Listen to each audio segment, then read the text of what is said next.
Lolos CPNS tapi mundur. Anda apa? Kamu pernah nggak sih ngejar sesuatu bertahun-tahun, terus pas dapat malah nggak bahagia? Fenomena ini rasanya relevan dengan berita baru-baru ini yang menyatakan ribuan orang mundur dari kelulusan CPNS. Kenapa? Mari kita audit. CPNS selama ini dianggap jalan hidup paling aman. Tapi kenapa baru-baru ini 1967 CPNS justru mundur setelah lolos? Ini bukan soal angka, ini soal sistem yang mungkin nggak lagi cocok buat generasi sekarang, terutama Gen Z. Buat banyak orang Indonesia, ini mimpi yang stabil, terjamin disayang mertua. Tapi yang terjadi malah sebaliknya. Banyak yang bilang, saya udah lulus, tapi kayaknya ini bukan jalan yang saya mau. Teman audit, yang pertama, penempatan yang jauh, gaji kecil. Bayangin, kamu seorang CPNS, umur 24 tahun, ditempatkan di daerah perbatasan, listrik terbatas, warung jarang yang buka, sinyal susah, kontrakan 1 juta, gaji bersih, bentar, gaji bersih PNS itu berapa?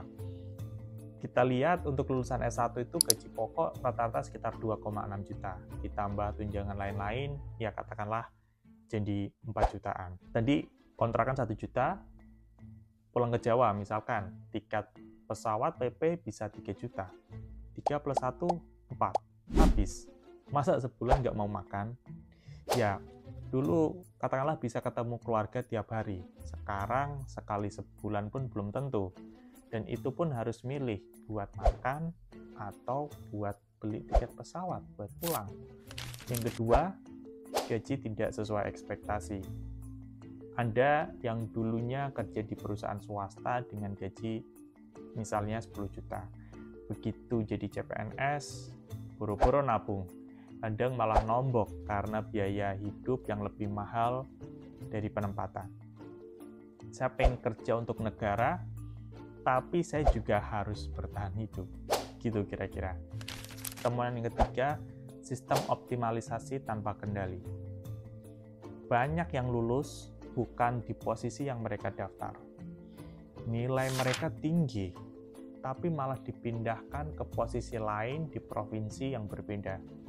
Tanpa diskusi, tanpa opsi. Saya daftar analis keuangan, dikasih formasi di lembaga permasyarakatan. Ini bukan cuma beda kota, ini beda hidup.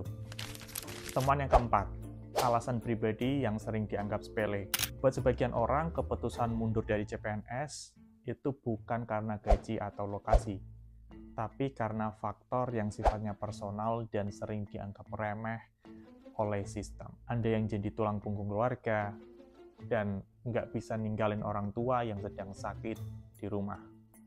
Bayangin harus tinggal ratusan atau ribuan kilometer dari rumah, padahal tiap hari dibutuhkan secara fisik dan emosional. Ada juga yang baru menikah, tapi pasangannya nggak bisa ikut karena beda domisili atau pekerjaan yang nggak bisa ditinggal. Mereka harus milih karir atau pernikahan. Ada juga yang sedang menempuh studi S2 atau sudah terlanjur ambil beasiswa. Ketika pengangkatan CPNS, tumpang tindih dengan masa kuliah, mereka terpaksa harus memilih salah satunya.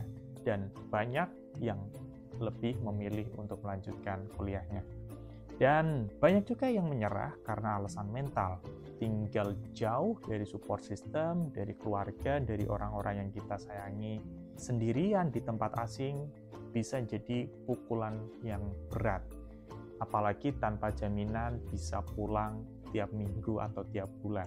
Mereka memilih mundur bukan karena lemah, tapi karena mereka sadar bahwa kesehatan mental, keluarga, dan stabilitas emosional itu juga bagian penting dari hidup. Dan itu nggak kalah penting dari sekedar status pegawai negeri sipil.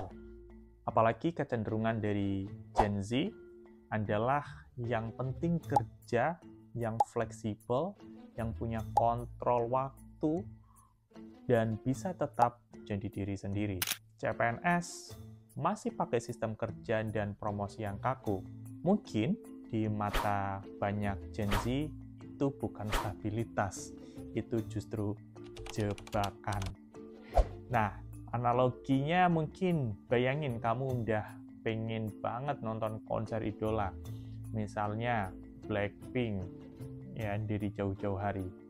Udah kamu niatin, kalau Blackpink konser di Jakarta, dengan harga 2 juta, aku pasti nonton karena kebetulan deket rumah. Ternyata, surprisingly, berkat kuis di radio, kamu dapat tiketnya gratis. Nah, seneng banget dong. Cuma pas dikonfirmasi, ternyata konsernya di Korea. Bener sih, tiket konsernya gratis, tapi tiket pesawatnya 8 juta PP. Biaya lain jadi 10 juta yang harus kamu bayar sendiri. Nah, karena kamu orangnya sangat rasional, ya mending nggak usah dulu. Mending nonton konser yang lain yang masih di Jakarta atau sekitarnya. CPNS masih relevan, tapi sistemnya yang harus lebih manusiawi. Gen Z atau generasi sekarang nggak anti kontribusi. Mereka cuma nggak mau kehilangan kendali atas hidup mereka. Dan yang terakhir, negara butuh adaptasi, bukan hanya formasi. 1967 CPNS yang mundur itu bukan semata-mata karena mereka lemah, tapi karena mereka sadar bahwa stabilitas nggak selalu berarti kebahagiaan. Kalau kamu sendiri, kalau lulus jadi CPNS, tapi ditempatkan jauh, dengan gaji pas-pasan, nggak bisa pulang tiap bulan, apakah kamu tetap bakal terusin? Atau kamu juga bakal mundur? Tulis jawaban kamu di komentar, dan sampai jumpa di audit selanjutnya.